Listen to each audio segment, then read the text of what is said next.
উত্তর চব্বিশ পরগনা জেলার দত্তপুকুর থানার অন্তর্গত বাজিতপুর মালিয়াপুর এলাকার এক চাষের জমি থেকে উদ্ধার হয় এক ব্যক্তির মৃতদেহ, মুন্ডহীন মৃতদেহ। কেটে গেছে 10 দিনেরও বেশি, তবে এখনো পর্যন্ত সেই মুন্ডু কিন্তু খুঁজে পায়নি প্রশাসনিক আধিকারিকরা।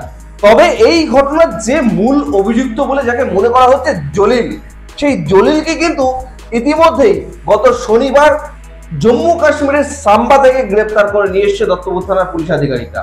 এবং শনিবার দিন তাকে জম্মু কাশ্মীর থেকে নিয়ে আসার পরে রবিবার তাকে বারাসাত জেলা আদালতে নিয়ে যাওয়া হয় এবং বারাসাত জেলা আদালত তাকে 12 দিনের পুলিশি হেফাজতের নির্দেশ দিয়েছে।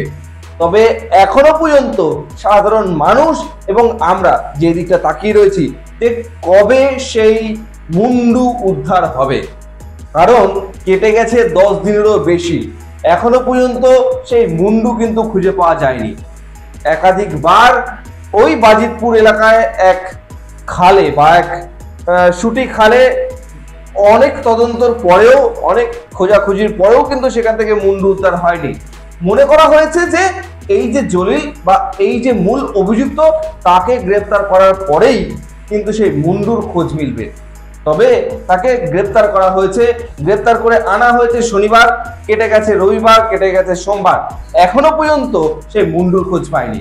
সেই মুন্ডুর খোঁজ বা সেই মুন্ডু কোথায় ফেলেছে বা সেই মুন্ডু কোথায় রেখেছে সম্পূর্ণটাই কিন্তু তদন্ত করছে দত্তপুকুর থানার পুলিশ। সেই মুন্ডু কবে পাওয়া যায়, কোথা থেকে উদ্ধার হয়, সেটা কিন্তু দেখতে চোখ রাখতে হবে নিউজ এ বাংলার পর্দায়। উত্তর চব্বিশ পরগনা জেলার দত্তপুকুর থেকে অভিজিৎ দাসের রিপোর্ট, নিউজ এ বাংলা। জলিল কি লাগছিল কিসে? কি কারণে খুন করেছিলে? কি সমস্যা ছিল ওর সাথে? জলিল কেন মারলে? কেন মারলে? মাথা কোথায় রেখেছো? মাথা কোথায় রেখেছো? মাথা কোথায় রেখেছো?